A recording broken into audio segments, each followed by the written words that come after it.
Hey there, I'm Trisha. On this channel, I talk about life, wellness, and healing. I am a licensed therapist, though on this channel, I do not provide healthcare. If you want me to be your personal therapist, please check out the link below in the comments. Let's get right into it. So today, I want to talk about how to deal with, how to cope with losing a parent, the death of a parent. I was inspired to talk about this topic because, as some of you all may know, recently, and you guys probably know this too, I was raised by my grandparents. I was also raised by my mother. And recently, my grandfather died, and it has just been a whole lot of. I'm inspired to talk about this also because now that I'm in my 30s, I'm seeing just a lot of my Facebook friends, people on social media, just a lot of people. I'm seeing that a lot of us are going through this. So many of us have lost our parents or losing parents, and I just want to talk about how to deal with it, how to cope with it.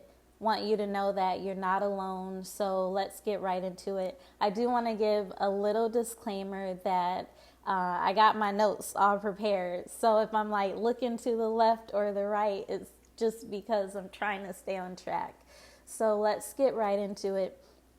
First, I want to acknowledge that losing a parent is one of the toughest things that a person will ever go through.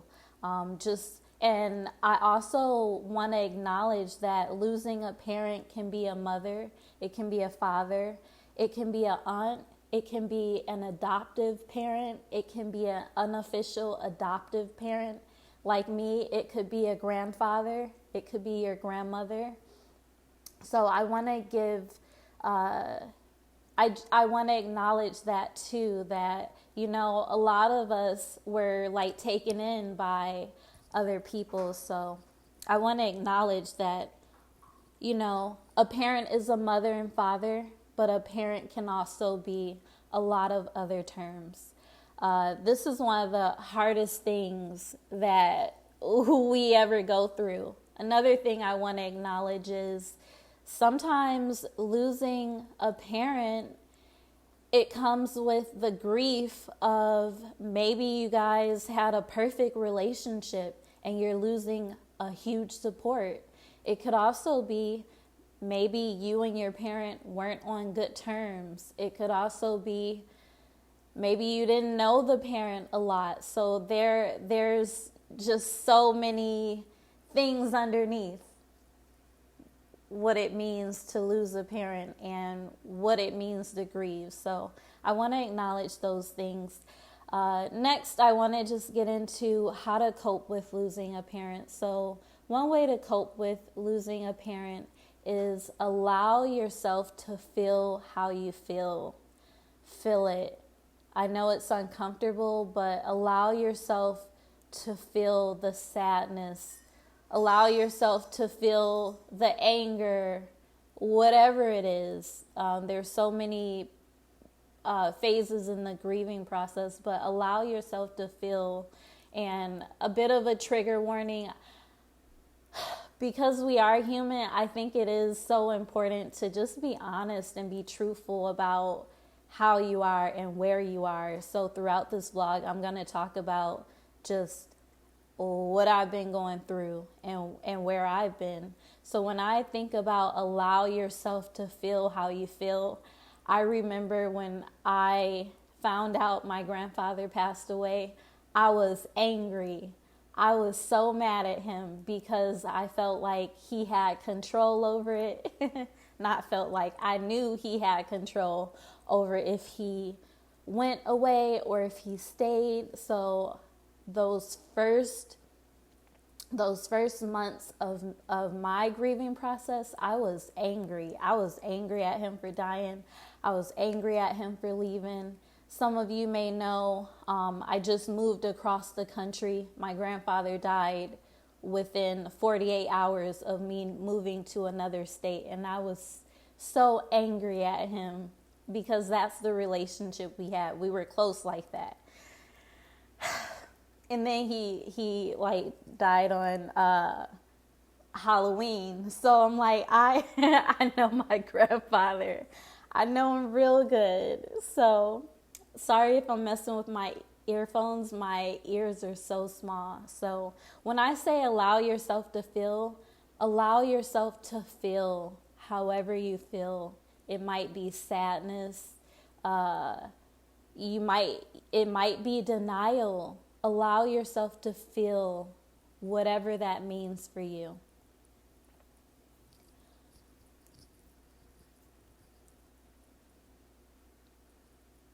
Okay, the next thing to do when you're grieving, give yourself whatever you need. So when you're grieving, that's a really sensitive time in our lives. So give yourself what you need. Self-care is going to be super important. Maybe you're a person that likes to go, go, go.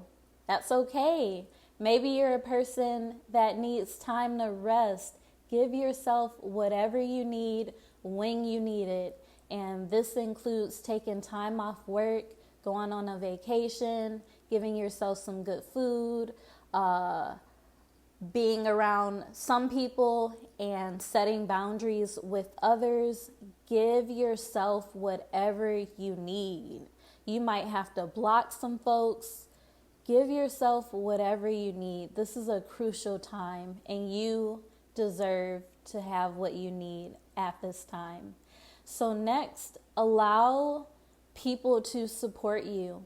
So sometimes, some of us, when we're going through things, we tend to pull away. I know I can be like that sometimes, but allow the people that love you, allow the people that support you, allow your community to support you.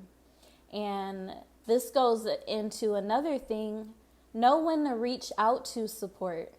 Know when to reach out for support. Know when to ask for support. In the grieving process, it's important for us to know that everyone handles death differently. Everyone grieves differently. And this means that sometimes the people that love you and support you, they're not going to always know what you need. So it's going to be crucial for you to reach out for support when you need it and ask for help and connection when you need it.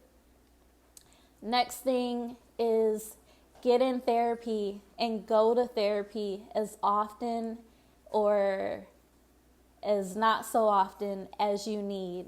So I always like to say, when it comes to mental health, it's just like our physical health. So all of us, we should have a doctor. So it's very normal to have a doctor. It's very normal to have a primary care physician. It's very normal to go to the doctors when you need to, or to at least have an annual physical. Our mental health is the same. Our mental health is just as important as our physical health. So reach out to a mental health care professional. And there are so many therapists out there, especially there's so many therapists that deal with grief, but reach out to a therapist. When it comes to stress and trauma, it gets stored in the body. I needed a therapist. Moving to another state, starting another job. I had just lost a job 5 months before. I have a therapist now, but I needed a therapist to help me grieve, even though I am a therapist. So don't be afraid to reach out for mental health support. There's nothing wrong with getting therapy. And to be honest with you, sometimes the people in our lives, they can't hold our stuff. But a mental health professional, they're trained to help you navigate the stressors and traumas that people go through. So it's okay to reach out for support, but know that the people in our lives, they can't handle everything. And just moment of transparency, I know I've had a friend who she lost her mother fairly young, very young. And I know sometimes I would want to talk to her about it, but sometimes I would be really mindful because I never want to trigger a person that I don't know what kind of day she was having that day. So y'all, get you a therapist. Your friends are not therapists. Even your therapist friends, they are not your therapist. Get yourself a therapist, just like you have a primary care physician. And if you don't have a PCP, make sure you get one. So the next thing you can do when you're grieving is to move your body.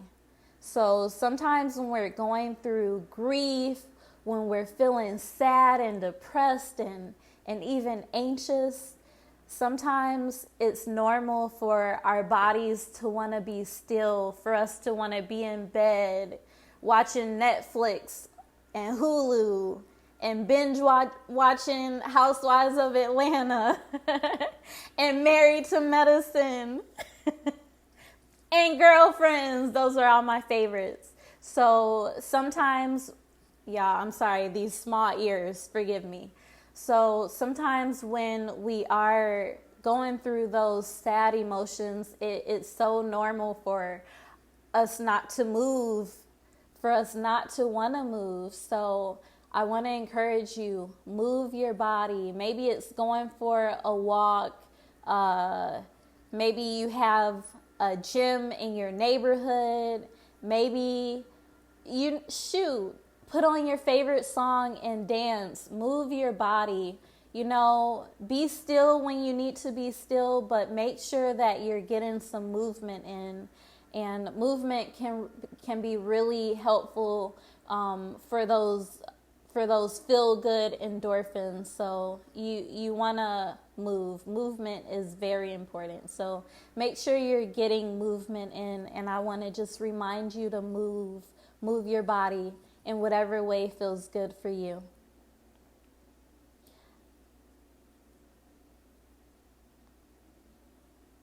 Okay, and this goes into the next thing. So do things that make you feel good. Have a self-care plan. Something I like to encourage sometimes is to pretty much make a self-care prescription. So think about all the things that bring you calm. Think about the things that make you feel good, that whatever positive emotion you can think of things that ignite those emotions for you. So I know for me, going on a walk, it makes me feel calm. It centers me in some way. Cleaning up my space centers me in some way. Making some type of beaded jewelry centers me in some way. Going to Home Goods. So do things that make you feel good. Talking to a person that always lifts your spirit. Do things that make you feel good. Do things that just make you feel good and bring in the good. Do things that allow you to take care of yourself. And make sure that you have a list. Make sure you have a bunch of go-tos, because sometimes you're not going to be able to think about this self-care list.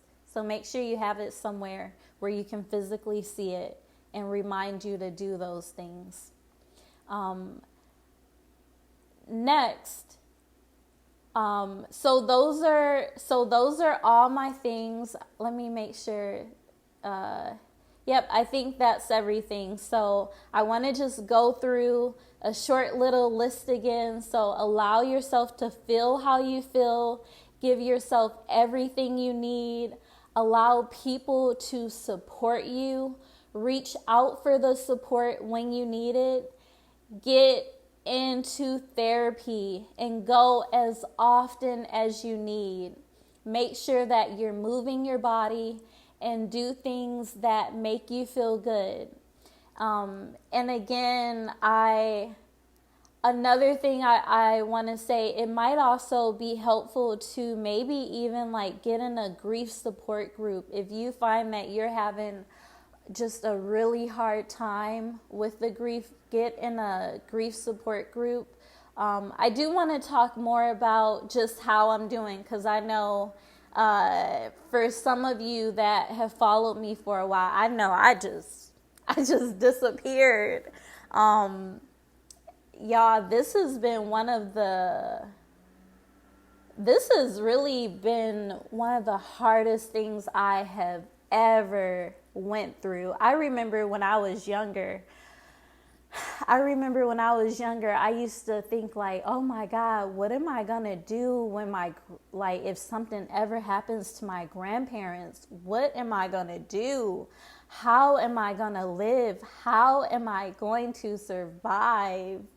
And just to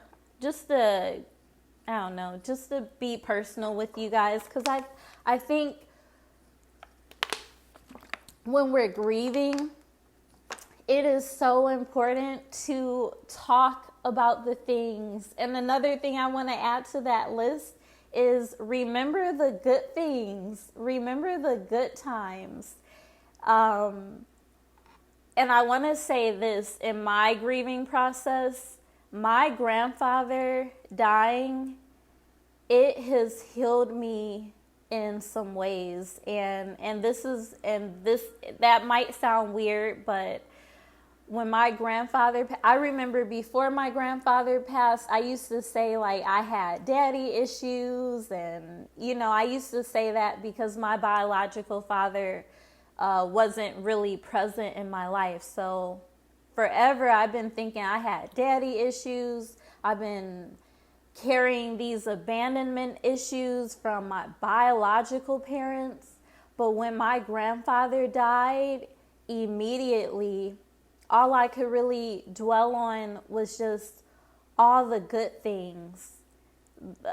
Him telling me stories when I was younger, him teaching me how to braid my doll's hair, and he would hate that I said this to people. There could be thousands of people that see this, and he would really hate that. But somebody that took me to and from school, took me to and from my doctor's appointment, took me to my tennis and cross country, and showed up. Like when my grandfather died, bought me my first pair of golf clubs at 10 years old. And when my grandfather passed away, sent me to college, had been teaching me about men my whole life, preparing me for not to get taken advantage by men my whole life. Oh my God, these ears, these itty bitty ears of mine. So when my grandfather passed, yes, I was broken. I'm still broken. There's a part of me that hurts so bad in my heart, like I can't even explain it. I wake up feeling like it's a nightmare. And I think that is like a common thing when a parent dies. You wake up like, was this a dream? You wake up like, okay, this isn't real. And then it hits you. It's real. This is reality. So in a lot of ways, like, I'm hurt. In a lot of ways, I'm broken. In a lot of ways, there's just this part of my heart that just hurts so bad.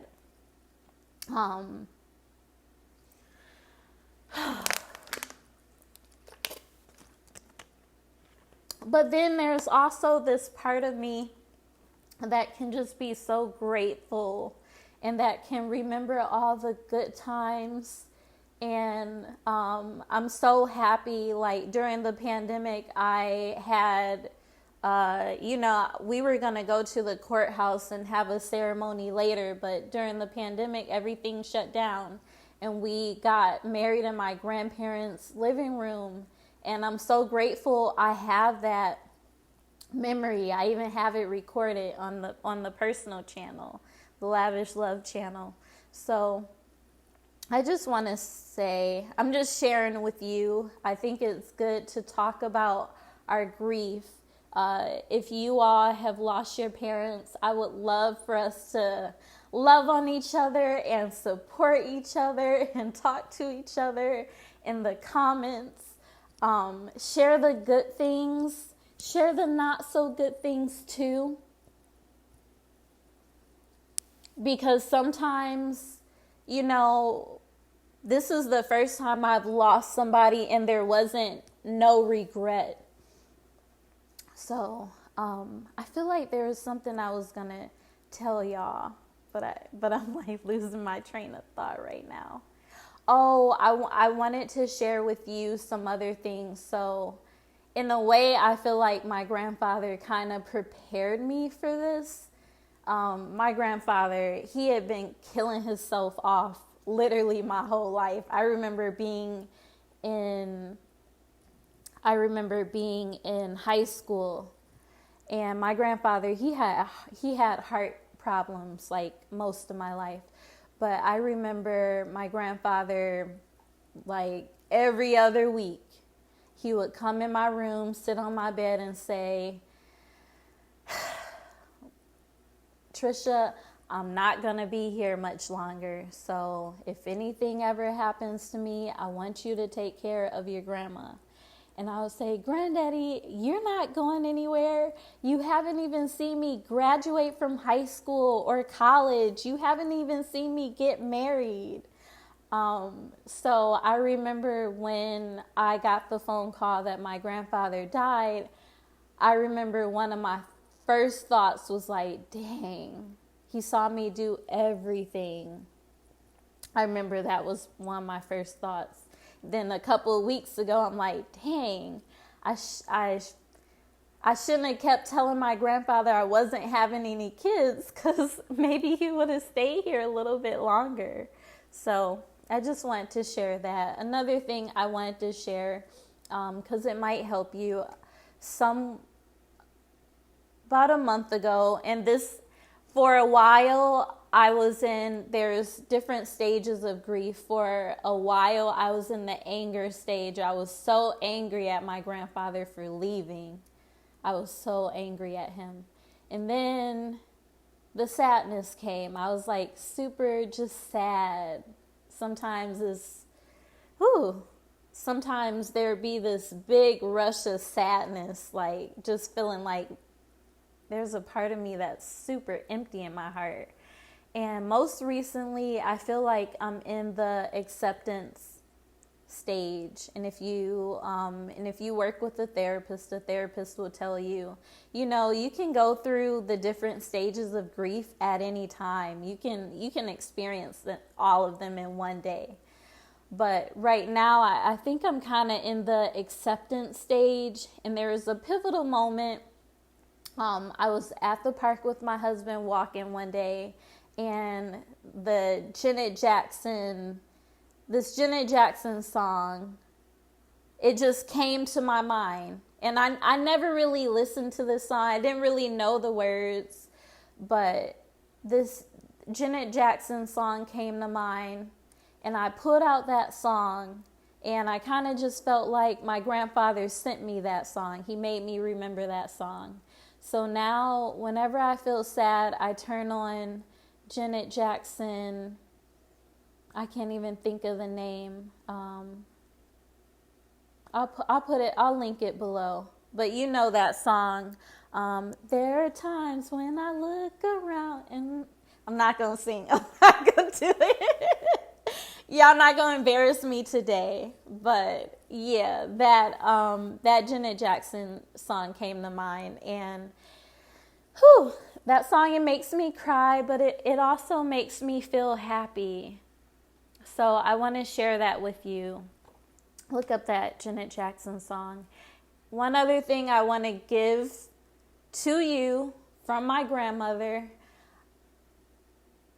A couple of months ago or weeks ago, I don't know time. I don't know what time is right now, but some time ago, I was having one of my days where I'm calling my grandmother, crying, just really sad.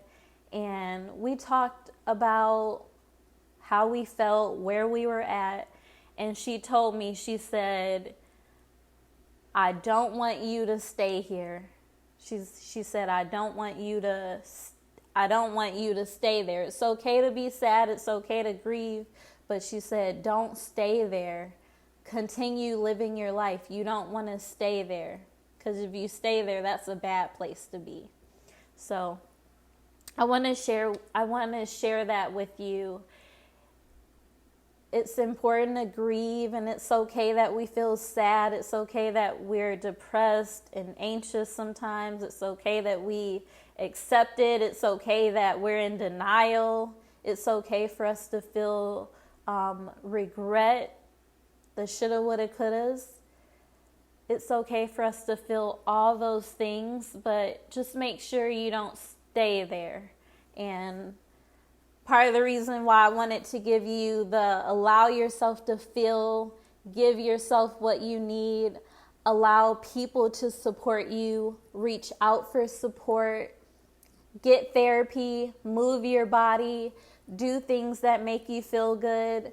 Part of the reason why I want to share those with you is so that you don't stay there and we don't stay there. So.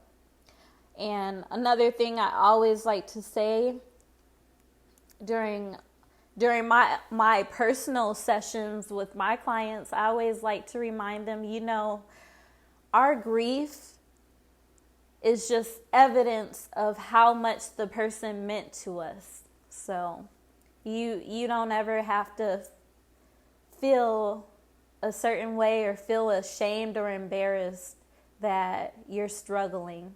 So I want to share that with you. Again, I'm Trisha. This is our healing era. And I just want to thank you all for being here, for connecting with me. This is a community. Please share your thoughts and comments in the comments below. Share what's helping you. Share your struggles. Share songs that get you through. I know another one of my songs I love is Jhené Aiko, Promises, but I can't listen to that too many times. But yeah, so again, I'm Trisha. Thank you for sharing this space with me. If you want to work with me personally, you can check out the link below. At the time that I'm recording this, I am licensed in Massachusetts, Florida, Michigan, and I'll probably be licensed in Pennsylvania soon. So if you want to work with me, check out the link below. Also, if you reach out to me, if you are in another state and you want to work with me, always feel free to reach out. We can work something out. Of course, I can't provide therapy services, but maybe we can do something else like wellness coaching. So feel free to reach out to me if you want to connect with me. Thank you so much for sharing this space with me. We are a community. I love you, and I will see you soon.